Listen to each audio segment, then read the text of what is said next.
Everyone, welcome back to our channel Chandra's home world. ಇವತ್ತಿನ ವಿಡಿಯೋದಲ್ಲಿ home decluttering, cleaning and ಆರ್ಗನೈಸೇಷನ್ಗೆ ಸಂಬಂಧಪಟ್ಟಿರುವಂಥ ಕೆಲವೊಂದು ಐಡಿಯಾಸ್ನ ಶೇರ್ ಮಾಡ್ತಾ ಇದ್ದೀನಿ. ಮನೇನ ಸ್ವಚ್ಛವಾಗಿ ಕ್ಲೀನಾಗಿ ಇಟ್ಕೊಳ್ಬೇಕು ಅಂತ ಅಂದವ್ರಿಗೆ ಈ ಒಂದು ವಿಡಿಯೋ ಡೆಫಿನೆಟ್ಲಿ ಯೂಸ್ಫುಲ್ ಆಗುತ್ತೆ. ಆದಷ್ಟು ವಿಡಿಯೋನ ಎಲ್ಲೂ ಸ್ಕಿಪ್ ಮಾಡ್ದಿರಾ ಕೊನೆವರೆಗೂ ನೋಡ್ತಾ ಹೋಗಿ. ವಿಡಿಯೋ ನೋಡೋದಕ್ಕಿಂತ ಮುಂಚೆ ನೀವೇನಾದರೂ ನಮ್ಮ ಚಾನಲ್ನ ಫಸ್ಟ್ ಟೈಮ್ ವಿಸಿಟ್ ಮಾಡ್ತಾ ಇದ್ದರೆ ಈಗಲೇ ಸಬ್ಸ್ಕ್ರೈಬ್ ಮಾಡಿಕೊಂಡು ಪಕ್ಕದಲ್ಲಿರುವಂಥ ಬೆಲ್ ಐಕನ್ನ ಕ್ಲಿಕ್ ಮಾಡಿ.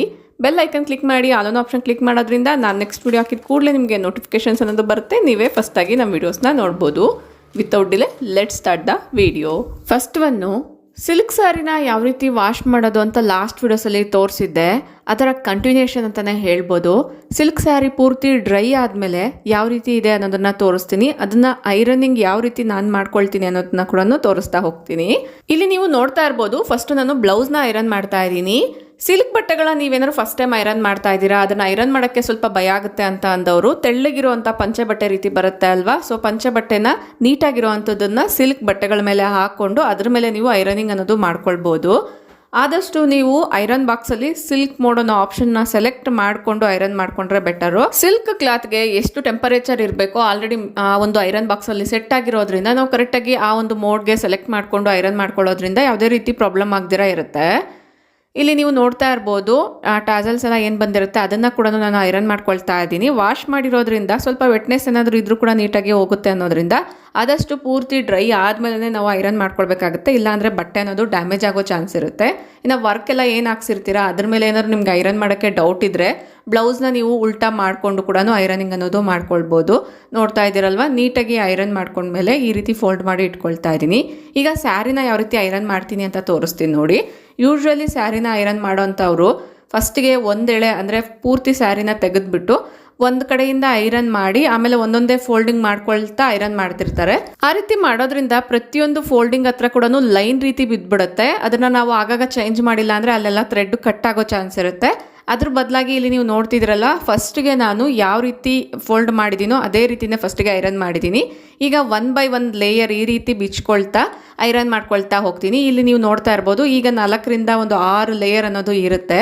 ಈ ರೀತಿ ನಾವು ಐರನ್ ಮಾಡಿದ ಆದಮೇಲೆ ಮತ್ತೆ ಈ ಒಂದು ಲೇಯರ್ ಏನಿರುತ್ತೆ ಆ ಒಂದು ಲೇಯರ್ನ ಮತ್ತೆ ಈ ರೀತಿಯಾಗಿ ನಾನು ಓಪನ್ ಮಾಡಿಬಿಟ್ಟು ಮತ್ತೆ ಈ ಒಂದು ಲೇಯರ್ನ ಒಂದು ಕಡೆಯಿಂದ ಐರನ್ ಮಾಡ್ಕೊಳ್ತಾ ಹೋಗ್ತೀನಿ. ಈ ರೀತಿ ಮಾಡೋದ್ರಿಂದ ಮಧ್ಯದಲ್ಲಿ ಲೈನ್ಸ್ ಆಗುತ್ತಲ್ವ, ಅದೆಲ್ಲ ಕೂಡ ಕಡಿಮೆ ಆಗುತ್ತೆ. ಮತ್ತು ಸ್ಯಾರಿ ಕೂಡ ಯಾವುದೇ ರೀತಿ ಡ್ಯಾಮೇಜ್ ಆಗದಿರ ಕೂಡ ಇರುತ್ತೆ. ನೋಡ್ತಿದ್ದೀರಲ್ವ, ಈಗ ನಾನು ಮತ್ತೆ ಈ ಒಂದು ಲೇಯರ್ ಎಲ್ಲ ಐರನ್ ಮಾಡಿದ ಆದಮೇಲೆ ಪುನಃ 2 ಲೇಯರ್ ಬರುತ್ತೆ ಅಲ್ವಾ, ಆ ಒಂದು ಲೇಯರ್ನ ಕೂಡ ಐರನ್ ಮಾಡಿ ಫೈನಲಿ ಸಿಂಗಲ್ ಲೇಯರ್ ಬರುತ್ತೆ ಅಲ್ವಾ, ಸಿಂಗಲ್ ಲೇಯರ್ನ ಕೂಡ ಐರನ್ ಮಾಡ್ಕೊಳ್ತೀನಿ. ನಿಮ್ಗೆ ಇಷ್ಟ ಇದ್ದರೆ ನೀವು ಈ ರೀತಿ ಮನೆಯಲ್ಲೇ ಐರನ್ ಮಾಡ್ಕೊಳ್ಬೋದು, ಅಥವಾ ಐರನ್ ಮಾಡೋ ಅಂಥವ್ರಿಗೂ ಕೊಟ್ಟರು ಕೂಡ ಐರನ್ ಮಾಡ್ಕೊಡ್ತಾರೆ. ಆಲ್ಮೋಸ್ಟ್ 100ರಿಂದ 150 ರುಪೀಸ್ ಏನೋ ತೊಗೊಳ್ತಾರೆ ಅನಿಸುತ್ತೆ. ಬಟ್ ಕಾಸ್ಟ್ಲಿ ಇರೋವಂಥ ಸೀರೆಗಳನ್ನ ನೀವು ಕೇರ್ಫುಲ್ಲಾಗಿ ಯಾರು ಐರನ್ ಮಾಡ್ತಾರೆ ಅಂಥವ್ರು ಕೊಟ್ರೇ ಬೆಟರು, ಇಲ್ಲಾಂದರೆ ಸ್ಯಾರಿ ಡ್ಯಾಮೇಜ್ ಆಗೋ ಚಾನ್ಸ್ ಇರುತ್ತೆ. ಈಗ ನಾನು ಸಿಂಗಲ್ ಲೇಯರ್ನ ಕೂಡ ಐರನ್ ಮಾಡ್ತಾ ಇದ್ದೀನಿ. ಈ ರೀತಿ ಸಿಂಗಲ್ ಲೇಯರ್ ಎಲ್ಲ ಐರನ್ ಮಾಡಿದಾದ್ಮೇಲೆ ಸ್ಯಾರಿನ ಎತ್ತ ಪ್ರಕಾರ ಫೋಲ್ಡ್ ಮಾಡಿಬಿಟ್ಟು ಫೈನಲ್ ಲೇಯರ್ ಹತ್ರ ಜಸ್ಟ್ ಒಂದ್ಸರಿ ವೈಪ್ ಮಾಡಿಕೊಂಡು ಈ ರೀತಿಯಾಗಿ ನಾನು ಐರನ್ ಮಾಡ್ಕೊಳ್ತೀನಿ. ನೋಡ್ತಾ ಇರ್ಬೋದು, ನೀಟಾಗಿ ಐರನಿಂಗ್ ಅನ್ನೋದು ಆಗಿದೆ. ಕೆಲವೊಂದು ಸ್ಯಾರೀಸ್ಗೆ ಮನೆಯಲ್ಲೇ ಐರನ್ ಮಾಡಿದಾಗ ಸರಿಯಾಗಿ ಕೂರಲ್ಲ, ಬಟ್ ಈ ರೀತಿ ಮಾಡೋದ್ರಿಂದ ನೀಟಾಗಿ ಕೂರುತ್ತೆ. ಈ ರೀತಿ ಮಾಡಿದಾದ್ಮೇಲೂ ಐರನ್ ಸರಿಯಾಗಿ ಕೂತಿಲ್ಲ ಅಂದರೆ ನೀಟಾಗಿ ಫೋಲ್ಡ್ ಮಾಡಿಬಿಟ್ಟು ಈ ಒಂದು ಸೀರೆನ ಒಂದು ಕವರಲ್ಲಿ ಹಾಕಿ ಅದನ್ನು ಬೆಡ್ ಬರುತ್ತೆ ಅಲ್ವಾ, ಬೆಡ್ ಕೆಳಗಡೆ ತೂಕ ಇರುವಂಥ ಪ್ಲೇಸಲ್ಲಿ ಇಡೋದ್ರಿಂದ ಐರನಿಂಗ್ ಅನ್ನೋದು ನೀಟಾಗಿ ಕೂರುತ್ತೆ. ನೋಡ್ತಿದ್ದೀರಲ್ವ, ಈ ರೀತಿಯಾಗಿ ನಾನು ಫೋಲ್ಡ್ ಮಾಡಿ ಇಟ್ಕೊಳ್ತಾ ಇದ್ದೀನಿ. ಪೂರ್ತಿ ತಣ್ಣಗಾದ್ಮೇಲೆ ಕಬೋರ್ಡಲ್ಲಿ ಜೋಡಿಸ್ಕೊಳ್ಳೋದಷ್ಟೇ.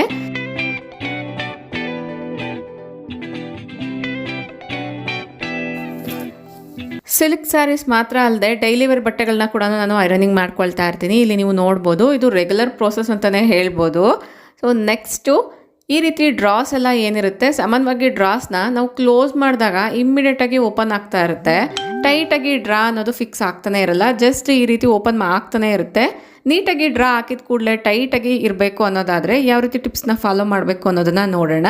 ಸಾಮಾನ್ಯವಾಗಿ ಡ್ರಾಸ್ ಸ್ಟಾರ್ಟಿಂಗ್ ಎಲ್ಲ ನೀಟಾಗಿ ಕ್ಲೋಸ್ ಆಗ್ತಾ ಇರುತ್ತೆ, ಬರ್ತಾ ಬರ್ತಾ ಅದು ಸ್ವಲ್ಪ ಸರಿಯಾಗಿ ಕ್ಲೋಸ್ ಆಗಲ್ಲ. ಅದಕ್ಕೆ ಕಾರಣ ಏನು ಅನ್ನೋದನ್ನ ತಿಳಿಸ್ಕೊಡ್ತೀನಿ. ಫಸ್ಟಿಗೆ ಆ ಒಂದು ಡ್ರಾಲಿರೋ ಅಂಥ ಎಲ್ಲ ವಸ್ತುಗಳನ್ನ ಕೂಡ ಖಾಲಿ ಮಾಡ್ಕೊಳ್ಬೇಕಾಗುತ್ತೆ. ಮನೆಯಲ್ಲಿ ಚಿಕ್ಕ ಮಕ್ಕಳಿದ್ದಾಗ ಅವ್ರಿಗೆ ಸಂಬಂಧಪಟ್ಟಿರುವಂಥ ವಸ್ತುಗಳು ಕೆಲವೊಂದೆಲ್ಲ ಕೂಡ ಡಂಪ್ ಮಾಡಿ ಜೋಡಿಸ್ಕೊಳ್ತಾ ಇರ್ತಾರೆ. ಅದು ಕ್ರಯಾನ್ಸ್ ಇರ್ಬೋದು, ವೇಸ್ಟ್ ಪೇಪರ್ಸ್ ಎಲ್ಲ ಕೂಡ ಇದರಲ್ಲಿ ಕೂಡ ಅದೇ ಥರ ಎಲ್ಲದನ್ನು ಜೋಡಿಸ್ಕೊಂಡಿದ್ದಾರೆ. ಅದೆಲ್ಲದನ್ನ ತೆಗೆದು ಕ್ರಯಾನ್ ಮಾರ್ಕ್ಸ್ ಇರ್ಬೋದು, ಪೆನ್ಸಿಲ್ ಮಾರ್ಕ್ಸ್ ಎಲ್ಲದನ್ನ ಒಂದ್ಸರಿ ನೀಟಾಗಿ ಒರೆಸ್ಕೊಂಡಿದ್ದೀನಿ. ಈಗ ಈ ಒಂದು ಡ್ರಾನ ಪೂರ್ತಿಯಾಗಿ ಓಪನ್ ಮಾಡಬೇಕಾಗುತ್ತೆ. ಇಲ್ಲಿ ವಿಡಿಯೋದಲ್ಲಿ ತೋರಿಸ್ತಿದ್ದೀನಲ್ಲ, ಸೈಡಲ್ಲಿ ನಿಮಗೆ ಈ ರೀತಿ ಪ್ರೆಸ್ಸಿಂಗ್ ಅನ್ನೋದು ಇರುತ್ತೆ. ಒಂದು ಕಡೆ ಕೆಳಗಡೆ ಪ್ರೆಸ್ ಮಾಡಿದ್ರೆ ಇನ್ನೊಂದು ಕಡೆ ಮೇಲೆ ಪ್ರೆಸ್ ಮಾಡಬೇಕಾಗುತ್ತೆ. ಈ ರೀತಿ ಪ್ರೆಸ್ ಮಾಡಿಕೊಂಡು ನೀವು ತೆಗಿಬೇಕಾಗುತ್ತೆ. ಈಸಿಯಾಗಿಯೇ ನೀವು ಡ್ರಾನ ಪೂರ್ತಿಯಾಗಿ ಓಪನ್ ಮಾಡ್ಕೊಳ್ಬೋದು. ಈ ಡ್ರಾ ಸರಿಯಾಗಿ ಕ್ಲೋಸ್ ಆಗದೆ ಇರೋದಕ್ಕೆ ಕಾರಣ ನೋಡ್ತಿದ್ದೀರಲ್ವ, ಒಳಗಡೆ ಪೇಪರ್ಸ್ ಅನ್ನೋದು ಬಿದ್ದಿದೆ. ಇನ್ನು ಮಕ್ಕಳು ಟಾಯ್ಸ್ ಎಲ್ಲ ಕೂಡ ಈ ರೀತಿ ಡ್ರಾಸ್ ಒಳಗಡೆ ಬಿದ್ದಾಗ ಡ್ರಾಗಳು ಸರಿಯಾಗಿ ಕ್ಲೋಸ್ ಆಗಲ್ಲ. ಅಂಥ ಟೈಮಲ್ಲಿ ನೀವು ಒಂದ್ಸರಿ ಚೆಕ್ ಮಾಡಿಕೊಂಡು ಅದನ್ನು ಪೂರ್ತಿ ಓಪನ್ ಮಾಡಿ ಒಳಗಡೆ ಇರೋದನ್ನು ತೆಗಿಬೇಕಾಗತ್ತೆ. ತೆಗೆದಿದ್ದಾದಮೇಲೆ ಈಗ ನಾನು ವಿಡಿಯೋದಲ್ಲಿ ತೋರಿಸ್ದಂಗೆ ಫಿಕ್ಸ್ ಮಾಡ್ಕೊಳ್ತಾ ಇದ್ದೀನಿ. ನಿಮಗೆ ವಿಡಿಯೋದಲ್ಲಿ ನೀಟಾಗಿ ತೋರಿಸೋದಕ್ಕೋಸ್ಕರ ಆ ಕಡೆ ಈ ಕಡೆ ಮೂವ್ ಮಾಡಿ ಕೂಡ ತೋರಿಸ್ತಿದ್ದೀನಿ ನೋಡಿ. ಈ ರೀತಿಯಾಗಿ ಕ್ಲೋಸ್ ಮಾಡೋದಷ್ಟೇ, ಈಸಿಯಾಗಿ ಕ್ಲೋಸ್ ಮಾಡ್ಬೋದು. ಬಟ್ ಒನ್ಸ್ ನೀವು ಇದನ್ನು ಕಲ್ತ್ರಿ ಅನ್ನೋದಾದರೆ ತುಂಬ ಈಸಿ ಆಗುತ್ತೆ.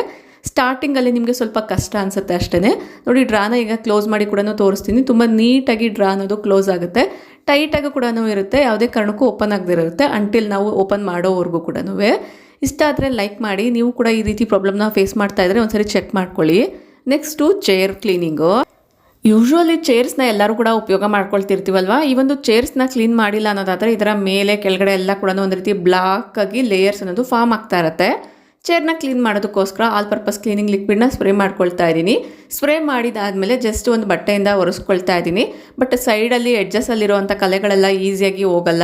ಆ ಕಲೆಗಳನ್ನ ತೆಗೆಯೋದಕ್ಕೋಸ್ಕರ ನಾನು ಲಿಕ್ವಿಡ್ನ ಸ್ಪ್ರೇ ಮಾಡಿದ ಆದಮೇಲೆ ಒಂದು ಸ್ಕ್ರಬ್ಬರ್ನ ತೊಗೊಂಡು ವಿಡಿಯೋದಲ್ಲಿ ತೋರಿಸ್ದಂಗೆ ಸಾಫ್ಟಾಗಿ ಸ್ಕ್ರಬ್ ಮಾಡ್ಕೊಳ್ತಾ ಇದ್ದೀನಿ.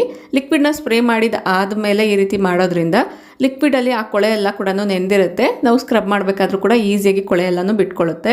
ನಮ್ಮ ಮಕ್ಕಳಿರುವಂಥ ಮನೆ ಆಗಿರೋದ್ರಿಂದ ಸೈಡಲ್ಲೆಲ್ಲ ಕೂಡ ಆಟ ಆಡಬೇಕಾದ್ರೆ ಆ ಕಡೆ ಈ ಕಡೆ ಮೂವ್ ಮಾಡಬೇಕಾದ್ರೆ ಎಲ್ಲ ಕೂಡ ಡರ್ಟಿ ಹ್ಯಾಂಡ್ಸಿಂದ ಟಚ್ ಮಾಡೋದ್ರಿಂದ ಇಲ್ಲೆಲ್ಲ ಕೂಡ ಕಲೆಗಳಾಗ್ತಾ ಇರುತ್ತೆ. ಸೊ ಅದನ್ನೆಲ್ಲನೂ ಕ್ಲೀನ್ ಮಾಡೋದಕ್ಕೋಸ್ಕರ ಸ್ಕ್ರಬ್ಬರ್ನ ತೊಗೊಂಡು ನೀಟಾಗಿ ಸ್ಕ್ರಬ್ ಮಾಡ್ಕೊಂಡಿದ್ದ ಆದಮೇಲೆ ಒಂದು ಬಟ್ಟೆನ ತೊಗೊಂಡು ನೀಟಾಗಿ ಒರೆಸ್ಕೊಳ್ಳೋದಷ್ಟೇ. ಚೇರ್ನ ಬ್ಯಾಕ್ ಸೈಡ್ ಕೂಡ ಟರ್ನ್ ಮಾಡಿಬಿಟ್ಟು ಈ ರೀತಿ ನಾನು ಸ್ಕ್ರಬ್ಬರ್ನ ತೊಗೊಂಡು ಸ್ಕ್ರಬ್ ಮಾಡ್ಕೊಳ್ತಾ ಇದ್ದೀನಿ. ತುಂಬ ಜನ ಈ ಒಂದು ಏರಿಯಾದಲ್ಲಿ ಕ್ಲೀನ್ ಮಾಡೋದು ಮಿಸ್ ಮಾಡ್ಕೊಳ್ತೀರಾ ಅಂತ ಅಂದ್ಕೊಳ್ತೀನಿ. ಈ ರೀತಿ ನಾನು ನೀಟಾಗಿ ಒಂದ್ಸರಿ ಸ್ಕ್ರಬ್ ಮಾಡಿದ ಆದಮೇಲೆ ಬಟ್ಟೆ ತೊಗೊಂಡು ಒರೆಸ್ಕೊಳ್ತಾ ಇದ್ದೀನಿ. ತುಂಬ ಈಸಿಯಾಗಿ ಕ್ಲೀನ್ ಮಾಡ್ಕೊಳ್ಬೋದು. ಇಲ್ಲಿ ಅಬ್ಸರ್ವ್ ಮಾಡ್ತಾ ಇರ್ಬೋದು, ಚೇರ್ನ ತುಂಬ ಪಳಪಳ ಅಂತ ಹೊಳಿತಾ ಇದೆ. ಇಷ್ಟ ಆದರೆ ಲೈಕ್ ಮಾಡಿ.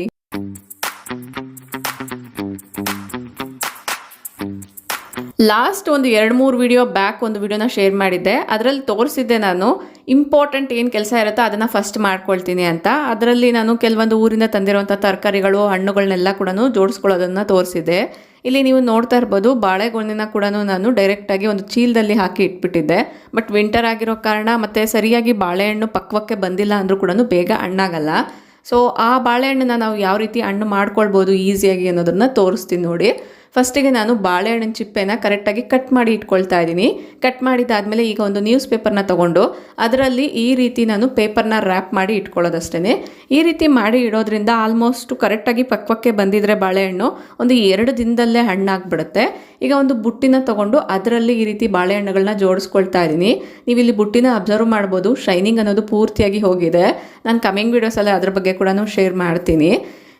ನೆಕ್ಸ್ಟು ಆರ್ಟಿಫಿಷಿಯಲ್ ಫ್ಲವರ್ಸ್ನ ನಾನು ಈ ರೀತಿ ವಾಸಲ್ಲಿ ಹಾಕಿ ಇಟ್ಕೊಂಡಿದ್ದೀನಿ. ಈ ಒಂದು ಫ್ಲವರ್ಸ್ನ ಹಬ್ಬಗಳ ಟೈಮಲ್ಲಿ ನೀಟಾಗಿ ಎಲ್ಲದನ್ನು ತೆಗೆದು ವಾಶ್ ಮಾಡ್ಕೊಳ್ತೀನಿ. ಹೊಸ ವರ್ಷ ಹತ್ತಿರದಲ್ಲಿರೋದ್ರಿಂದ ಮನೇನ ಸ್ವಲ್ಪ ಕ್ಲೀನ್ ಮಾಡ್ಕೊಳ್ತಾ ಇದ್ದೀನಿ. ಆ ಒಂದು ಕ್ಲೀನಿಂಗ್ ಭಾಗದಲ್ಲಿ ಇದು ಕೂಡ ಒಂದು. ಈಗ ಎಲ್ಲದನ್ನು ತೆಗೆದು ನಾನು ವಾಶ್ ಮಾಡ್ತಾ ಇಲ್ಲ, ಜಸ್ಟ್ ಒಂದು ಬಟ್ಟೆಯಿಂದನೇ ನೀಟಾಗಿ ಒರೆಸ್ಕೊಳ್ತಾ ಇದ್ದೀನಿ. ಅದ್ರ ಮೇಲಿರುವಂಥ ಧೂಳೆಲ್ಲ ಕೂಡ ತೆಗೆಯೋದಕ್ಕೋಸ್ಕರ ಫಸ್ಟ್ ನಾನು ವಾಸ್ನ ಒರೆಸಿಟ್ಕೊಂಡಿದ್ದೀನಿ. ಈ ಒಂದು ವಾಸು ಆಂಟಿಕ್ ಡಿಸೈನ್ ಆಗಿರೋ ಕಾರಣದಿಂದ ಪ್ರತಿ ಸಲ ಕೂಡ ಪೀತಾಂಬರಿ ಪೌಡರ್ ಎಲ್ಲನೂ ಹಾಕಿ ತೊಳೆಯೋ ಅವಶ್ಯಕತೆ ಇರಲ್ಲ. ಜಸ್ಟ್ ಒಂದು ಬಟ್ಟೆಯಿಂದ ಅದ್ರ ಮೇಲಿರುವಂಥ ಧೂಳನ್ನ ತೆಗೆದ್ರೆ ಸಾಕಾಗುತ್ತೆ. ಈಗ ನಾನು ಈ ಆರ್ಟಿಫಿಷಿಯಲ್ ಫ್ಲವರ್ಸ್ ಎಲ್ಲ ಏನಿದೆ ಇದೆಲ್ಲದನ್ನ ಕೂಡ ಒಂದ್ಸರಿ ಒರೆಸ್ಕೊಳ್ತಾ ಇದ್ದೀನಿ. ಇನ್ನು ಈ ನವಿಲುಗರಿನ ಕೂಡ ನಾನು ಬಟ್ಟೆಯಿಂದ ಒರೆಸಿದ್ರೆ ಅದ್ಮೇಲಿರುವಂಥ ಲೇಯರ್ಸ್ ಎಲ್ಲ ಬಂದ್ಬಿಡುತ್ತೆ ಅನ್ನೋದ್ರಿಂದ ಜಸ್ಟ್ ಕೈಯಲ್ಲೇ ಡಸ್ಟಿಂಗ್ ಮಾಡೋ ರೀತಿಯಲ್ಲಿ ಮಾಡ್ಕೊಳ್ತಾ ಇದ್ದೀನಿ. ಈಗ ಈ ಆರ್ಟಿಫಿಷಿಯಲ್ ರೋಸಸ್ ಇರ್ಬೋದು, ಲೋಟಸ್ ಇರ್ಬೋದು, ಅದ್ರ ಮೇಲಿರುವಂತಹ ಎಲೆಗಳೆಲ್ಲ ಏನಿದೆ ಅದನ್ನೆಲ್ಲ ಕೂಡ ಒಂದ್ಸರಿ ಒರೆಸ್ಕೊಳ್ತಾ ಇದ್ದೀನಿ. ಈ ರೀತಿ ಮಾಡೋದ್ರಿಂದ ಧೂಳು ಕೂಡ ಕಡಿಮೆ ಆಗುತ್ತೆ. ಇನ್ನು ಧೂಳೆಲ್ಲ ಜಾಸ್ತಿ ಆಯಿತು ಅಂದರೆ ಗೂಡು ಕೊಟ್ಟ ಹುಳಗಳೆಲ್ಲ ಕೂಡ ಇದ್ರೊಳಗಡೆ ಸೇರ್ಕೊಳ್ತಾ ಇರುತ್ತೆ, ಕಾಕ್ರೋಚಸ್ ಎಲ್ಲ ಸೇರ್ಕೊಳ್ತಾ ಇರುತ್ತೆ. ಆದಷ್ಟು ಆಗಾಗ ನಾವು ಇದ್ರ ಮೇಲಿರುವಂಥ ಧೂಳನ್ನ ಕೂಡ ನೀಟಾಗಿ ತೆಗಿಬೇಕಾಗುತ್ತೆ. ಆಗ ಮಾತ್ರ ನೋಡೋಕ್ಕೆ ಶೈನಿಯಾಗಿ ತುಂಬ ಬ್ಯೂಟಿಫುಲ್ಲಾಗಿ ಕಾಣಿಸುತ್ತೆ. ಈ ರೀತಿ ನಾನು ಎಲ್ಲದನ್ನು ಕೂಡ ಜೋಡಿಸ್ಕೊಳ್ತಾ ಇದ್ದೀನಿ. ಫಸ್ಟು ಉದ್ದದ್ದು ಯಾವುದಿರುತ್ತೋ ಅದನ್ನು ಜೋಡಿಸ್ಕೊಂಡು ಅದಾದಮೇಲೆ ಹೈಟ್ ವೈಸ್ ಕಡಿಮೆ ಮಾಡ್ಕೊಳ್ತಾ ಬರ್ತೀನಿ. ಈ ರೀತಿ ನಾನು ಡಿಕ್ರೀಸಿಂಗ್ ಆರ್ಡರಲ್ಲಿ ಜೋಡಿಸ್ಕೊಂಡಿದ್ದೀನಿ. ನೋಡ್ತಾ ಇದ್ದೀರಲ್ವ, ನೋಡೋಕ್ಕೆ ತುಂಬಾ ಚೆನ್ನಾಗಿ ಕಾಣಿಸ್ತಾ ಇದೆ. ಬಟ್ ಆದಷ್ಟು ಪ್ಲಾಸ್ಟಿಕ್ನ ಅವಾಯ್ಡ್ ಮಾಡಿದ್ರೇ ಬೆಟರು. ತುಂಬ ವರ್ಷಗಳಿಂದ ಇದನ್ನು ಯೂಸ್ ಮಾಡ್ತಾ ಇರೋದ್ರಿಂದ ಕಂಟಿನ್ಯೂ ಮಾಡ್ತಿದ್ದೀನಿ ಅಷ್ಟೇ. ನೆಕ್ಸ್ಟು ಶೂ ರ್ಯಾಕಲ್ಲಿರುವಂಥ ಶೂಗಳು, ಚಪ್ಪಲ್ಸು ಎಷ್ಟೇ ಸರಿ ನಾವು ನೀಟಾಗಿ ಕ್ಲೀನ್ ಮಾಡಿ ಇಟ್ಕೊಂಡ್ರೂ ಕೂಡ ಆಗಾಗ ಮಣ್ಣು ಅನ್ನೋದು ಆಗ್ತಾನೆ ಇರುತ್ತೆ. ಅದನ್ನು ಕೂಡ ನಾವು ಮಂತ್ಲಿ ಒನ್ಸ್ ಚೆಕ್ ಮಾಡಿಕೊಂಡು ಒರೆಸ್ಕೊಂಡು ಇಟ್ಕೊಳ್ಳೋದಾದರೆ ಶೂ ರ್ಯಾಕ್ ನೀಟಾಗಿ ಕ್ಲೀನಾಗಿ ಇರುತ್ತೆ. ಶೂ ರ್ಯಾಕ್ನ ಆಗಾಗ ಕ್ಲೀನ್ ಮಾಡಿಲ್ಲ ಅಂದರೆ ಏನಾದರೂ ಸಾಕ್ಸ್ ಎಲ್ಲ ಮಿಸ್ ಆಗಿದ್ರೆ ಅದರ ಬ್ಯಾಡ್ ಸ್ಮೆಲ್ ಅನ್ನೋದು ಬರ್ತಾ ಇರುತ್ತೆ. ಸೊ ಫಸ್ಟಿಗೆ ನಾನು ಎಲ್ಲದನ್ನು ಖಾಲಿ ಮಾಡಿಕೊಂಡು ಒಳಗಡೆ ನಾನು ಲೈನರ್ಸ್ನ ಹಾಕಿದ್ದೀನಿ. ಆ ಲೈನರ್ ಮೇಲೆ ನೀವು ಅಬ್ಸರ್ವ್ ಮಾಡ್ಬೋದು ಮಣ್ಣೆಲ್ಲ ಕೂಡ ಕಲೆಕ್ಟ್ ಆಗಿದೆ. ಅದೆಲ್ಲದನ್ನು ಕೂಡ ಜಸ್ಟ್ ನಾನು ಆ ಒಂದು ಲೈನರ್ ಏನಿರುತ್ತೆ ಅದರಿಂದನೇ ಡೈರೆಕ್ಟಾಗಿ ತೆಗೆದು ಒಂದರಿಂದ ಒಂದಕ್ಕೆ ಹಾಕ್ಕೊಂಡು ಅದನ್ನು ಡೈರೆಕ್ಟಾಗಿ ಡಸ್ಟ್ಬಿನ್ಗೆ ಹಾಕ್ಕೊಳ್ತಾ ಇದ್ದೀನಿ ಮಣ್ಣನ್ನ. ಈಗ ನಾನು ಒಂದ್ಸರಿ ಆಲ್ ಪರ್ಪಸ್ ಕ್ಲೀನಿಂಗ್ ಸ್ಪ್ರೇ ಮಾಡಿಕೊಂಡು ಒಂದು ಮೈಕ್ರೋಫೈಬರ್ ಕ್ಲಾತಿಂದ ಒರೆಸ್ಕೊಳ್ತಾ ಇದ್ದೀನಿ. ಲೈನರ್ಸ್ನ ಕೂಡ ಸೆಟ್ ಮಾಡ್ಕೊಳ್ತಾ ಇದ್ದೀನಿ. ಈ ಒಂದು ಲೈನರ್ಸ್ ಮೇಲೆ ಏನಾದರೂ ಮಣ್ಣು ಕಲೆಗಳೆಲ್ಲ ಇದ್ದರೆ ಲೈನರ್ ಮೇಲೆ ಲಿಕ್ವಿಡ್ನ ಸ್ಪ್ರೇ ಮಾಡಿಕೊಂಡು ಜಸ್ಟ್ ಬಟ್ಟೆಯಿಂದ ಒರೆಸಿದ್ರೆ ಸಾಕಾಗುತ್ತೆ. ಈ ರೀತಿ ಮಾಡಿದ್ರೆ ಲೈನರ್ ಮೇಲಿರುವಂಥ ಕೊಳೆ ಎಲ್ಲ ಕೂಡ ಈಸಿಯಾಗಿ ಬಂದ್ಬಿಡುತ್ತೆ. ಮತ್ತು ಈ ಒಂದು ಲೈನರ್ನ ಯಥ ಪ್ರಕಾರ ಯೂಸ್ ಮಾಡ್ಕೊಳ್ಬೋದು. ಈಗ ಇಲ್ಲಿ ನೀವು ನೋಡ್ತಾ ಇರ್ಬೋದು ಕ್ಲೀನ್ ಮಾಡ್ಕೊಂಡಿದ್ದೀನಿ. ಈಗ ನಾನು ರೇರಾಗಿ ಯೂಸ್ ಮಾಡುವಂಥ ಚಪ್ಪಲ್ಸು ಶೂಸ್ನೆಲ್ಲ ಬ್ಯಾಕ್ ಸೈಡ್ ಇಟ್ಕೊಂಡು ಡೈಲಿ ವೇರ್ ಶೂಸು ಚಪ್ಪಲ್ಸ್ ಎಲ್ಲ ಏನಿರುತ್ತೆ ಅದು ಫ್ರಂಟ್ ಸೈಡ್ ಇಟ್ಕೊಳ್ತೀನಿ. ಮಕ್ಕಳಿಗೆ ಸಂಬಂಧಪಟ್ಟಿರುವಂಥ ಶೂ ರ್ಯಾಕ್ ಆಗಿರೋದ್ರಿಂದ ಅವ್ರು ತೆಗಿಬೇಕಾದ್ರೆ ಎತ್ತಿಡಬೇಕಾದ್ರೆ ಎಲ್ಲ ಕೂಡ ಸ್ವಲ್ಪ ಆಚೀಚೆ ಹೋಗ್ತಾನೆ ಇರುತ್ತೆ. ಆಗಾಗ ನೋಡಿಕೊಂಡು ಚೆಕ್ ಮಾಡಿಕೊಂಡು ಒಂದ್ಸರಿ ಕ್ಲೀನ್ ಮಾಡ್ಕೊಳ್ಬೇಕಾಗತ್ತೆ. ಇನ್ನು ಡೈಲಿ ಬೇಸ್ಡ್ ಮೇಲೆ ಯೂಸ್ ಮಾಡೋ ಅಂತಹ ಸ್ಕೂಲ್ ಶೂಸ್ ಎಲ್ಲನೂ ಏನಿರುತ್ತೆ ಅದನ್ನು ಆದಷ್ಟು ಫ್ರಂಟ್ಗೆ ಇಟ್ಟರೆ ಬೇಕಾದಾಗ ಈಸಿಯಾಗಿ ತೆಗಿತಾರೆ.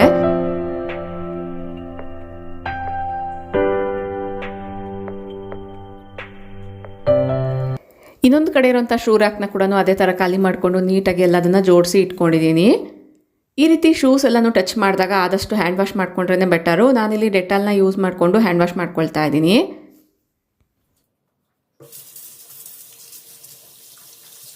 ಡೆಟಾಲ್ನ ಯೂಸ್ ಮಾಡಿದಾಗ ಹ್ಯಾಂಡ್ಸ್ ಎಲ್ಲ ಕೂಡ ಸ್ವಲ್ಪ ಡ್ರೈ ಆಗ್ತಾನೆ ಇರುತ್ತೆ. ಅದಕ್ಕೋಸ್ಕರ ನಾನು ನಾರ್ಮಲಾಗಿ ಪೆಟ್ರೋಲಿಯಂ ಜೆಲ್ ವ್ಯಾಸ್ಲೈನ್ ಬರುತ್ತೆ ಅಲ್ವಾ ಅದನ್ನೇ ಹಚ್ಕೊಳ್ತಾ ಇದ್ದೀನಿ. ಈಗ ವಿಂಟರ್ ಆಗಿರೋ ಕಾರಣ ಆದಷ್ಟು ನಮಗೆ ಸ್ಕಿನ್ ಏನಿರುತ್ತೆ ಮಾಯ್ಶ್ಚರೈಸಿಂಗ್ ಆಗಿ ಇಟ್ಕೊಳ್ಬೇಕಾಗುತ್ತೆ. ಈ ರೀತಿ ಎಲ್ಲ ಕಡೆ ಕೂಡ ಫಿಂಗರ್ಸ್ ಹತ್ರ ನೈಲ್ಸ್ ಹತ್ರ ಎಲ್ಲ ಕೂಡ ಅಪ್ಲೈ ಮಾಡ್ಕೊಳ್ತಾ ಇದ್ದೀನಿ. ನೆಕ್ಸ್ಟು ಕಿಚನ್ ಕ್ಲಾತ್ಸ್ನ ಯೂಶ್ವಲಿ ನಾನು ಕಿಚನಲ್ಲಿ ವಾಶ್ ಮಾಡ್ಕೊಳ್ತಾ ಇರ್ತೀನಿ. ಬಟ್ ತುಂಬ ಡಸ್ಟಿಂಗ್ ಎಲ್ಲ ಮಾಡಿರುವಂಥ ಕ್ಲಾತ್ಸ್ನ ಕಿಚನಲ್ಲಿ ವಾಶ್ ಮಾಡೋಕ್ಕೆ ಆಗಲ್ಲ ಅಲ್ವಾ. ಅಂಥ ಬಟ್ಟೆಗಳನ್ನೆಲ್ಲ ಕೂಡ ಒಂದು ಬಾಸ್ಕೆಟಲ್ಲಿ ಕಲೆಕ್ಟ್ ಮಾಡಿ ಇಟ್ಕೊಳ್ತೀನಿ. ಈಗ ಎಲ್ಲ ಬಟ್ಟೆಗಳನ್ನ ಕೂಡ ವಾಶ್ ಮಾಡೋಕ್ಕೆ ತೊಗೊಂಡು ಬಂದಿದ್ದೀನಿ. ವಾಶ್ ಮಾಡಬೇಕಾದ್ರೆ ನಾನು ಸ್ವಲ್ಪ ಡಿಟರ್ಜೆಂಟು ಮತ್ತು ಅದರಲ್ಲೇ ಸ್ವಲ್ಪ ಬೇಕಿಂಗ್ ಸೋಡಾ ಅಥವಾ ಉಪ್ಪನ್ನ ಹಾಕ್ಕೊಳ್ತೀನಿ. ಬೋರಿಕ್ ಆ್ಯಸಿಡ್ ಇದ್ದರೆ ಬೋರಿಕ್ ಆ್ಯಸಿಡ್ ಕೂಡ ಹಾಕ್ಕೊಳ್ಬೋದು, ಅಂದರೆ ಪೌಡರ್ ಬರುತ್ತೆ ಅಲ್ವಾ ಅದನ್ನು. ಈಗ ಎಲ್ಲ ಬಟ್ಟೆಗಳನ್ನ ಕೂಡ ಈ ಒಂದು ನೀರಲ್ಲಿ ನೆನೆಸಿಟ್ಬಿಟ್ಟು ನೆಕ್ಸ್ಟ್ ಡೇ ಮಾರ್ನಿಂಗ್ ವಾಶ್ ಮಾಡ್ಕೊಳ್ತೀನಿ. ಅಂದರೆ ನೈಟಲ್ಲಿ ನೆನೆಸಿಟ್ಬಿಟ್ಟು ನೆಕ್ಸ್ಟ್ ಡೇ ಮಾರ್ನಿಂಗ್ ವಾಶ್ ಮಾಡ್ಕೊಳ್ತೀನಿ, ಅಥವಾ ಮಾರ್ನಿಂಗ್ ನೆನೆಸಿಟ್ಬಿಟ್ಟು ಆಫ್ಟರ್ನೂನ್ ವಾಶ್ ಮಾಡ್ಕೊಳ್ತೀನಿ. ಈ ರೀತಿ ಮಾಡೋದ್ರಿಂದ ಬಟ್ಟೆಗಳಲ್ಲಿರುವಂಥ ಕೊಳೆ ಎಲ್ಲ ಈಸಿಯಾಗಿ ಬಿಟ್ಕೊಳ್ಳುತ್ತೆ. ಯಾರಿಗೆ ತುಂಬ ಚೆನ್ನಾಗಿ ಬಟ್ಟೆಗಳನ್ನ ವಾಶ್ ಮಾಡೋಕ್ಕೆ ಬರಲ್ಲೋ ಅಂಥವ್ರು ಈ ರೀತಿ ಟಿಪ್ಸ್ನ ಫಾಲೋ ಮಾಡ್ಬೋದು. ಈಗ ನಾನು ಬಟ್ಟೆಗಳೆಲ್ಲ ಕೂಡ ನೆನೆಸಿಟ್ಟಿದ್ದೀನಿ. ವಾಟರ್ ನೀವು ನೋಡ್ತಾ ಇರ್ಬೋದು ಕಲರ್ ಎಲ್ಲ ಕೂಡ ಚೇಂಜ್ ಆಗಿದೆ. 1 by 1 ಎಲ್ಲದನ್ನು ತಗೊಂಡು ಜಸ್ಟ್ ಸೋಪ್ನ ಅಪ್ಲೈ ಮಾಡಿ ಬ್ರಷ್ ಮಾಡಿಕೊಂಡು ನಾರ್ಮಲಾಗಿ ರಿನ್ಸ್ ಮಾಡಿಕೊಂಡ್ರೆ ಸಾಕಾಗುತ್ತೆ. ತುಂಬ ಜಾಸ್ತಿ ಹೊತ್ತು ಒಗೆಯೋ ಅವಶ್ಯಕತೆ ಕೂಡ ಇರಲ್ಲ. ಈ ರೀತಿ ಮಾಡೋದ್ರಿಂದ ಬಟ್ಟೆಗಳಲ್ಲಿರುವಂಥ ಕೊಳೆ ಕೂಡ ಈಸಿಯಾಗಿ ಬಂದ್ಬಿಡುತ್ತೆ.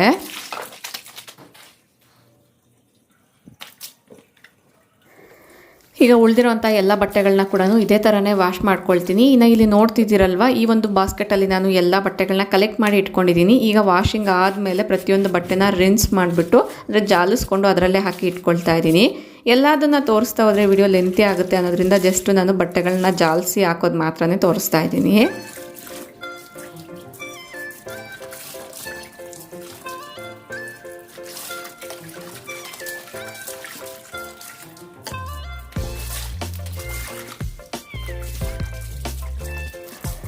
ಕಿಚನ್ ಕ್ಲಾತ್ಸ್ನ ಆದಷ್ಟು ಬಿಸಿಲಿದ್ದಾಗ ಒಣಗಾಕಿದ್ರೇ ಬೆಟರು. ಯಾಕಂದರೆ ಸ್ವಲ್ಪ ಅದರಲ್ಲಿರುವಂತಹ ಬ್ಯಾಕ್ಟೀರಿಯಾ ಏನಾದರೂ ಇದ್ದರೂ ಕೂಡ ಅದೆಲ್ಲ ಬಿಸಿಲಿಗೆ ಹಾಕೋದ್ರಿಂದ ನೀಟಾಗಿ ಕಿಲ್ಲಾಗ್ಬಿಡುತ್ತೆ. ನೋಡ್ತಾ ಇರ್ಬೋದು. ಇನ್ನು ನಾನು ಲಾಸ್ಟ್ ಡೇ ಈ ರೀತಿ ಮ್ಯಾಟ್ಸ್ನ ಕೂಡ ವಾಶ್ ಮಾಡಿದ್ದೆ. ಈ ರೀತಿ ಇಲ್ಲಿ ಏನು ನೋಡ್ತಿದ್ದೀರಾ ರೀಫಿಲ್ಸು ಅಂದರೆ ನೆಲ ಒರೆಸುವಂಥದ್ದು, ಇದನ್ನು ನಾನು ಲಾಸ್ಟ್ ವಿಡಿಯೋದಲ್ಲಿ ಮಿಷಿನ್ಗೆಲ್ಲ ಹಾಕ್ತೀನಿ ಅಂತ ಹೇಳಿದ್ದೆ. ಅದರಲ್ಲಿ ಕೆಲವೊಬ್ರು ಕಮೆಂಟ್ ಮಾಡಿದರು ಇದನ್ನು ಹಾಕೋದ್ರಿಂದ ಯಾವುದೇ ರೀತಿ ಪ್ರಾಬ್ಲಮ್ ಆಗಲ್ವಾ ಅಂತ. ಈ ಒಂದು ನೆಲ ಒರೆಸುವಂಥ ರೀಫಿಲ್ಸ್ನ ಮಿಷಿನಲ್ಲಿ ಹಾಕೋದ್ರಿಂದ ಯಾವುದೇ ರೀತಿ ಪ್ರಾಬ್ಲಮ್ ಆಗಲ್ಲ. ನಾನು ಆಲ್ಮೋಸ್ಟ್ ತುಂಬ ವರ್ಷಗಳಿಂದ ಇದೇ ಥರ ಮಾಡ್ತಾಯಿದ್ದೀನಿ. ಇಂಟ್ರೆಸ್ಟ್ ಇರೋರು ಟ್ರೈ ಮಾಡ್ಬೋದು. ನೆಕ್ಸ್ಟು ಸ್ನಾನ ಮಾಡೋದಕ್ಕಿಂತ ಮುಂಚೆ ಆದಷ್ಟು ಈ ರೀತಿ ವಾಶ್ರೂಮ್ಸಲ್ಲಿ ನಾವು ಏನೇನು ವಸ್ತುಗಳನ್ನ ಇಟ್ಕೊಂಡಿರ್ತೀವಿ, ಸ್ಕಿನ್ ಕೇರ್ ಇರ್ಬೋದು ಅಥವಾ ಟಾಯ್ಲೆಟರಿ ವಸ್ತುಗಳನ್ನೆಲ್ಲ ಇಟ್ಕೊಂಡಿರ್ತೀವಲ್ವ, ಅದನ್ನೆಲ್ಲ ಕೂಡ ಒಂದ್ಸರಿ ನೀಟಾಗಿ ಈ ರೀತಿ ಸೈಡಿಗೆ ತೆಗೆದಿಟ್ಬಿಟ್ಟು ಒಂದ್ಸರಿ ವೈಪ್ ಮಾಡ್ಕೊಳ್ತೀನಿ. ಸೊ ಈ ಒಂದು ಐಟಮ್ಸ್ನೆಲ್ಲ ಇಡೋ ಅಂಥ ಜಾಗದಲ್ಲಿ ಧೂಳೆಲ್ಲ ಬೀಳೋದ್ರಿಂದ ಬೇಗನೆ ಈ ರೀತಿ ವೈಟಿಶ್ ಆಗಿ ಆಗಿರುತ್ತೆ. ಆಗಾಗ ನಾವು ಅದನ್ನು ಚೆಕ್ ಮಾಡಿಕೊಂಡು ಒಂದ್ಸರಿ ಒರೆಸ್ಕೊಂಡ್ರೆ ಸಾಕು. ಸ್ನಾನಕ್ಕೆ ಹೋದಾಗ ಕೇವಲ ಒಂದು 2-3 ನಿಮಿಷದಲ್ಲಿ ಈ ಒಂದು ಕೆಲಸಗಳನ್ನ ಮಾಡ್ಕೊಳ್ಬೋದು. ಈ ರೀತಿ ಮಾಡೋದ್ರಿಂದ ಅಟ್ ಎ ಟೈಮ್ ಎಲ್ಲ ಕೆಲಸಗಳು ಕೂಡ ಮುಗಿಯುತ್ತೆ. ನಮ್ಮ ಕೈಗಳು ಕೂಡ ಡರ್ಟಿ ಆಗದಿರ ಇರುತ್ತೆ. ಸೊ ಈಸಿಯಾಗಿ ನಾವು ಇದನ್ನು ಜಸ್ಟ್ ಒಂದು ಬಟ್ಟೆಯಿಂದ ಒರೆಸ್ಕೊಂಡು ಆಮೇಲೆ ಪ್ರಕಾರ ಎಲ್ಲ ಅದನ್ನು ಜೋಡಿಸ್ಕೊಳ್ತಾ ಇದ್ದೀನಿ. ಇನ್ನು ಈ ಒಂದು ಪ್ಲೇಸಲ್ಲೂ ಕೂಡ ನಾನು ಒಂದು ಇಂಡೋರ್ ಪ್ಲಾಂಟ್ನ ಇಟ್ಕೊಳ್ತೀನಿ. ಇಂಡೋರ್ ಪ್ಲಾಂಟ್ನ ಇಡೋದ್ರಿಂದ ಇದರ ಬ್ಯೂಟಿನೆಸ್ ಅನ್ನೋದು ಇನ್ನೂ ಹೆಚ್ಚಾಗುತ್ತೆ. ಇಲ್ಲಿ ಅಬ್ಸರ್ವ್ ಮಾಡ್ಬೋದು, ಈ ಒಂದು ಇಂಡೋರ್ ಪ್ಲಾಂಟ್ನ ನಾನು ನೀರಲ್ಲೇ ಬೆಳೆಸ್ಕೊಂಡಿದ್ದೀನಿ. ನೋಡ್ತಿದ್ರಲ್ವಾ? ಇಷ್ಟ ಆದರೆ ಲೈಕ್ ಮಾಡಿ. ಅದೇ ಥರ ಇನ್ನೊಂದು ರೂಮಲ್ಲಿ ಸ್ಟೋರೇಜ್ ಎಲ್ಲ ಏನಿದೆ ಅದೆಲ್ಲ ಕೂಡ ನಾನು ನೀಟಾಗಿ ತೆಗೆದುಕೊಂಡು ಅದ್ರ ಮೇಲಿರುವಂಥ ಡಸ್ಟ್ನೆಲ್ಲ ಕೂಡ ಒಂದ್ಸರಿ ವೈಪ್ ಮಾಡ್ಕೊಳ್ತಾ ಇದ್ದೀನಿ. ಬಟ್ ವಿಡಿಯೋ ಲೆಂತೇ ಆಗುತ್ತೆ ಅನ್ನೋದ್ರಿಂದ ಎಲ್ಲದನ್ನ ಫಾಸ್ಟ್ ಫಾರ್ವರ್ಡಿಂಗಲ್ಲಿ ತೋರಿಸ್ತಾ ಇದ್ದೀನಿ ಅಷ್ಟೇ.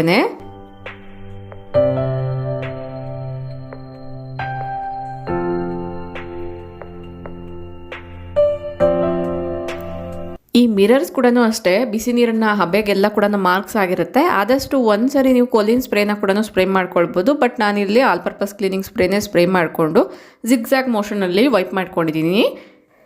ಈ ರೀತಿ ವೈಪ್ ಮಾಡಬೇಕಾದ್ರೆ ನನಗೆ ಒಂದು ಐಡಿಯಾ ಬಂತು. ಆಲ್ಮೋಸ್ಟ್ ಇಂಡೋರ್ ಪ್ಲಾಂಟ್ಸ್ ಅನ್ನೋದು ನಾನು ಹೋಮ್ ಎಂಟ್ರಿ ವೇಯಲ್ಲಿ ತುಂಬ ಜಾಸ್ತಿನ ಇಟ್ಕೊಂಡಿದ್ದೀನಿ. ಅಂದರೆ ನೀರಲ್ಲಿ ಬೆಳೆಸಿರುವಂಥ ಗಿಡಗಳನ್ನೆಲ್ಲ ಇಟ್ಕೊಂಡಿದ್ದೀನಿ. ಇದರಲ್ಲಿ ಕೆಲವೊಂದು ಗಿಡಗಳನ್ನ ನಾನು ವಾಶ್ರೂಮ್ಸ್ ಹತ್ರ, ಸ್ಟಡಿ ಟೇಬಲ್ಸ್ ಹತ್ರ ಎಲ್ಲ ಇಡೋಣ. ಇಲ್ಲಿ ತುಂಬಾ ಜಾಸ್ತಿ ಗಿಡಗಳನ್ನೋದು ಆಗಿದೆ. ಗಿಡಗಳು ಇಡುವಂತಹ ಜಾಗ ಕೂಡ ಸ್ವಲ್ಪ ಇಕ್ಕಟ್ಟಾಗಿರೋದ್ರಿಂದ ಕೆಲವೊಂದು ಗಿಡಗಳನ್ನ ನಾನು ಒಳಗಡೆ ಇಟ್ಕೊಳ್ತಾ ಇದ್ದೀನಿ. ಆಗಾಗ ಚೇಂಜಸ್ ಮಾಡ್ತಾನೆ ಇರ್ತೀನಿ. ಇಲ್ಲಿ ನಾನು ಒಂದು 3-4 ಗಿಡಗಳನ್ನ ಸೆಲೆಕ್ಟ್ ಮಾಡ್ಕೊಂಡಿದ್ದೀನಿ. ಒಂದೊಂದು ವಾಶ್ರೂಮ್ಸಲ್ಲಿ ಒಂದೊಂದು ಇಡೋಣ ಅನ್ನೋದ್ರಿಂದ ಇಲ್ಲಿ ನೀವು ನೋಡ್ತಾ ಇರ್ಬೋದು. ಬಟ್ ಈ ಒಂದು ಗಿಡ ಇಲ್ಲಿ ಕರೆಕ್ಟಾಗಿ ಇಡೋಕ್ಕೆ ಆಗ್ತಾ ಇಲ್ಲ. ಮಕ್ಕಳಿಗೆ ಸಂಬಂಧಪಟ್ಟಿರುವಂಥ ವಾಶ್ರೂಮ್ ಆಗಿರೋದ್ರಿಂದ ಆದಷ್ಟು ಮೇಲೆ ಇಟ್ಟರೆ ಬೆಟರ್ ಅನ್ನೋದ್ರಿಂದ ಸ್ವಲ್ಪ ಹೈಟಲ್ಲಿ ಇಡ್ತಾ ಇದ್ದೀನಿ. ಅಂದರೆ ಗಾಜಿನ ಬಾಟಲ್ಸ್ ಎಲ್ಲ ಕೂಡ ಕೇರ್ಫುಲ್ಲಾಗಿ ಹ್ಯಾಂಡಲ್ ಮಾಡಬೇಕಲ್ವ, ಅದಕ್ಕೋಸ್ಕರ ಮಕ್ಕಳಿಗೆ ಸಂಬಂಧಪಟ್ಟಿರುವಂಥ ಸ್ಟಡಿ ಯೂನಿಟ್ ಹತ್ರ ಕೂಡ ಒಂದನ್ನು ಇಡ್ತಾ ಇದ್ದೀನಿ. ಈ ಒಂದು ಕಾರ್ನರಲ್ಲಿ ಇರೋದ್ರಿಂದ ತುಂಬ ಚೆನ್ನಾಗಿ ಕಾಣಿಸುತ್ತೆ. ಇನ್ನು ಪ್ಲೆಸೆಂಟಾಗಿ ಕೂಡ ಇರುತ್ತೆ. ಬಟ್ ಆದಷ್ಟು ವೆದರ್ ಕೂಡ ಕರೆಕ್ಟಾಗಿ ಸೂಟ್ ಆಗುತ್ತೋ ಇಲ್ವಾ ಗಿಡಗಳಿಗೆ ಅನ್ನೋದು ಕೂಡ ಚೆಕ್ ಮಾಡ್ಕೊಳ್ಬೇಕಾಗತ್ತೆ. ನನ್ನ ವರ್ಕ್ ಪ್ಲೇಸ್ ಏನಿದೆ ಈ ಒಂದು ಸ್ಟಡಿ ಯೂನಿಟ್ ಹತ್ರ ಕೂಡ ಇಡ್ತಾ ಇದ್ದೀನಿ. ಇಲ್ಲಿ ಕೆಲವೊಂದು ಗಿಡಗಳನ್ನ ಈಗಾಗಲೇ ಇಟ್ಟಿದ್ದೆ, ಅದನ್ನು ಚೇಂಜ್ ಮಾಡ್ಕೊಳ್ತಾ ಇದ್ದೀನಿ. ಆಗಾಗ ಇದನ್ನು ಚೇಂಜಸ್ ಮಾಡ್ಕೊಂಡ್ರೆ ಬೆಟರು. ಈ ಪ್ಲೇಸಲ್ಲಿ ಸಂಜೆ ಟೈಮ್ ಚೆನ್ನಾಗಿ ಬಿಸಿಲು ಬೀಳೋದ್ರಿಂದ ಗಿಡಗಳು ಕೂಡ ತುಂಬ ಚೆನ್ನಾಗಿ ಸೊಂಪಾಗಿ ಬೆಳೀತಾ ಇದೆ. ಇನ್ನು ನಿಮ್ಮಲ್ಲಿ ಕೆಲವೊಬ್ರು ಕೇಳಿದ್ರು ರೈಲಿಂಗ್ಸ್ನ ಯಾವ ರೀತಿ ಕ್ಲೀನ್ ಮಾಡ್ತೀರಾ ತೋರಿಸಿ ಅಂತ. ಈಗಾಗಲೇ ಕೆಲವೊಂದು ವಿಡಿಯೋಸಲ್ಲಿ ಶೇರ್ ಮಾಡಿದ್ದೀನಿ, ಬಟ್ ಕಮೆಂಟ್ ಮಾಡಿದ್ರಿಂದ ಮತ್ತೊಂದ್ಸರಿ ತೋರಿಸ್ತಾ ಇದ್ದೀನಿ. ಈ ಒಂದು ರೈಲಿಂಗ್ಸ್ನ ಕ್ಲೀನ್ ಮಾಡೋಕ್ಕೆ ಮೇಯ್ನ್ ಆಗಿ ಕ್ಲೀನಿಂಗ್ ಸ್ಪ್ರೇ ಮತ್ತು ಮೈಕ್ರೋಫೈಬರ್ ಕ್ಲಾತ್ ಬೇಕಾಗುತ್ತೆ. ಮೈಕ್ರೋಫೈಬರ್ ಕ್ಲಾತ್ ಇಲ್ಲ ಅಂದರೆ ಸಾಫ್ಟ್ ಆಗಿರುವಂಥ ಬನಿಯನ್ ಬಟ್ಟೆ ಕೂಡ ತೊಗೊಳ್ಬೋದು. ಆದಷ್ಟು ಡ್ರೈ ಆಗಿರುವಂಥ ಬಟ್ಟೆನ ತೊಗೊಳ್ಳಿ. ಈಗಾಗಲೇ ನೆಲ ಒರೆಸಿರೋದ್ರಿಂದ ಜಸ್ಟ್ ರೈಲಿಂಗ್ಸ್ನ ಕ್ಲೀನ್ ಮಾಡ್ತಾ ಇರೋದ್ರಿಂದ ನಾನು ಲಿಕ್ವಿಡ್ನ ಈ ಒಂದು ಬಟ್ಟೆ ಮೇಲೆ ಸ್ಪ್ರೇ ಮಾಡ್ಕೊಳ್ತಾ ಇದ್ದೀನಿ. ನೀವು ಬೇಕು ಅಂದರೆ ರೈಲಿಂಗ್ ಮೇಲೆ ಕೂಡ ಸ್ಪ್ರೇ ಮಾಡಿ ಒರೆಸ್ಕೊಳ್ಬೋದು.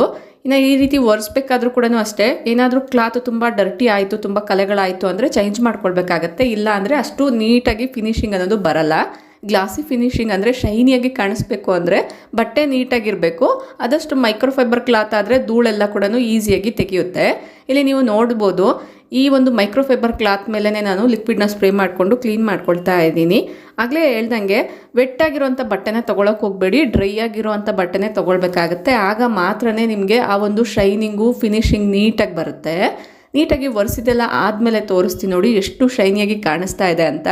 ನಾನಿಲ್ಲಿ ತೊಗೊಂಡಿರೋವಂಥ ಸ್ಪ್ರೇ ಬಂದು ಆಲ್ ಪರ್ಪಸ್ ಕ್ಲೀನಿಂಗ್ ಲಿಕ್ವಿಡು. ನೀವು ಇದಕ್ಕೋಸ್ಕರ ಕೊಲಿನ್ ಬೇಕಾದರೂ ಕೂಡ ಯೂಸ್ ಮಾಡ್ಕೊಳ್ಬೋದು. ಈ ಒಂದು ಫಿನಿಶಿಂಗ್ ಇಷ್ಟ ಆದರೆ ಲೈಕ್ ಮಾಡಿ. ರೈಲಿಂಗ್ಸ್ನ ಕ್ಲೀನ್ ಮಾಡಿದ್ದಾದಮೇಲೆ ಗ್ಲಾಸ್ನ ಕ್ಲೀನ್ ಮಾಡೋದು ಕೂಡ ತೋರಿಸಿ ಅಂತ ಕೇಳ್ತಾ ಇದ್ರಲ್ವ. ಗ್ಲಾಸ್ನ ಕ್ಲೀನ್ ಮಾಡೋದಕ್ಕೋಸ್ಕರ ನಾನಿಲ್ಲಿ ವೆಟ್ಟಾಗಿರೋವಂಥ ಬಟ್ಟೆನ ತೊಗೊಂಡಿದ್ದೀನಿ. ಅಂದರೆ ರೈಲಿಂಗ್ಸ್ನ ಫಸ್ಟಿಗೆ ನಾನು ಡ್ರೈ ಆಗಿರೋವಂಥ ಬಟ್ಟೆಯಿಂದ ಒರೆಸ್ಕೊಂಡು ಬಿಡ್ತೀನಿ. ಆಮೇಲೆ ಗ್ಲಾಸ್ ಏನಿದೆ ಅದನ್ನು ಕ್ಲೀನ್ ಮಾಡೋದಕ್ಕೋಸ್ಕರ ಇದೇ ಬಟ್ಟೆನ ನೀಟಾಗಿ ವಾಶ್ ಮಾಡ್ಕೊಂಡು ಬರ್ತೀನಿ.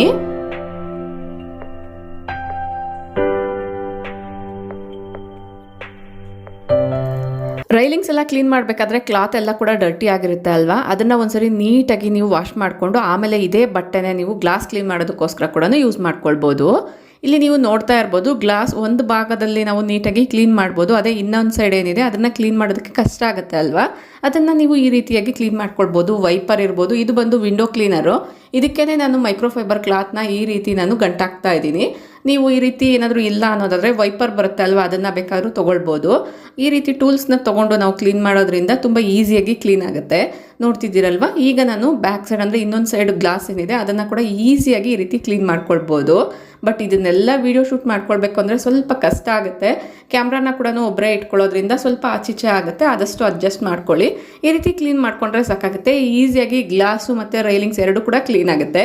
ಈ ಒಂದು ಲುಕ್ ಇಷ್ಟ ಆದರೆ ಲೈಕ್ ಮಾಡಿ. ನೀವು ಯಾವ ರೀತಿ ಕ್ಲೀನ್ ಮಾಡ್ಕೊಳ್ತೀರಾ ಅನ್ನೋದು ಕೂಡ ನನಗೆ ಕಮೆಂಟ್ ಮಾಡಿ ತಿಳಿಸಿ. ನೋಡಿದ್ರಲ್ವಾ ಫ್ರೆಂಡ್ಸ್, ಹೋಮ್ ಮೇಕಿಂಗ್ ಅಂದರೆ ಎಷ್ಟು ಕೆಲಸ ಇರುತ್ತೆ ಅಂತ. ನಾವು ಎಷ್ಟೇ ನೀಟಾಗಿ ಎಲ್ಲ ಮಾಡಿದ್ದೀವಿ ಅಂದರೂ ಕೂಡ ಪ್ರತಿದಿನ ಕೂಡ ಒಂದೊಂದು ರೊಟೀನ್ನ ಫಾಲೋ ಮಾಡ್ತಾ ಹೋದರೂ ಕೂಡ ಇನ್ನೂ ಹೆಚ್ಚಿಗೆ ಕೆಲಸ ಅನ್ನೋದು ಇರ್ತಾನೆ ಇರುತ್ತೆ. ಬಟ್ ಆದಷ್ಟು ನಾವು ಕೆಲವೊಂದು ಟ್ರಿಕ್ಸ್ನ ಫಾಲೋ ಮಾಡಿ ಕ್ಲೀನ್ ಮಾಡ್ಕೊಳ್ಳೋದ್ರಿಂದ ಕೆಲವೊಂದು ಕೆಲಸಗಳು ಈಸಿ ಆಗುತ್ತೆ. ಐ ಹೋಪ್ ಈ ಒಂದು ವಿಡಿಯೋ ನೋಡಿರೋದ್ರಿಂದ ನಿಮಗೂ ಕೂಡ ಕೆಲವೊಂದು ಕ್ಲೀನಿಂಗ್ ಐಡಿಯಾಸ್ ಮತ್ತು ಆರ್ಗನೈಸೇಷನ್ ಐಡಿಯಾಸ್ ಸಿಕ್ಕಿದೆ ಅಂತ ಅನ್ಕೊಳ್ತೀನಿ. ನಿಮ್ಗೆ ಏನಾದರೂ ಈ ವಿಡಿಯೋ ಇಷ್ಟ ಆಯಿತು, ಯೂಸ್ಫುಲ್ ಆಯಿತು, ಇಂಟ್ರೆಸ್ಟಿಂಗ್ ಆಗಿತ್ತು, ಮೋಟಿವೇಶನಲ್ ಆಗಿತ್ತು ಅನ್ಸಿದ್ರೆ ಈಗಲೇ ಒಂದು ಲೈಕ್ ಮಾಡಿ, ನಿಮ್ಮ ಫ್ರೆಂಡ್ಸ್ ಆ್ಯಂಡ್ ಫ್ಯಾಮಿಲಿ ಜೊತೆಗೂ ಶೇರ್ ಮಾಡಿ. ನಿಮ್ಮ ಅನಿಸಿಕೆ ಅಭಿಪ್ರಾಯಗಳನ್ನ ನನಗೆ ಕಮೆಂಟಲ್ಲಿ ತಿಳಿಸಿ. ನೀವು ಇನ್ನೂ ಸಬ್ಸ್ಕ್ರೈಬ್ ಮಾಡ್ಕೊಳ್ತೀರಾ ನಮ್ಮ ಚಾನಲ್ನ ನೋಡ್ತಾ ಇದ್ರೆ ಕೂಡಲೇ ಸಬ್ಸ್ಕ್ರೈಬ್ ಮಾಡಿಕೊಂಡು ಪಕ್ಕದಲ್ಲಿರುವಂಥ ಬೆಲ್ ಐಕನ್ನ ಕ್ಲಿಕ್ ಮಾಡಿ. ಇನ್ನೊಂದು ಇಂಟ್ರೆಸ್ಟಿಂಗ್ ಆಗಿರುವಂಥ ವಿಡಿಯೋ ಜೊತೆಗೆ ಮತ್ತೆ ಸಿಗ್ತೀನಿ. ಅಲ್ಲಿವರೆಗೂ ಟೇಕ್ ಕೇರ್, ಬಾಯ್ ಬಾಯ್, ನಮಸ್ತೆ, ಥ್ಯಾಂಕ್ ಯು ಫಾರ್ ವಾಚಿಂಗ್.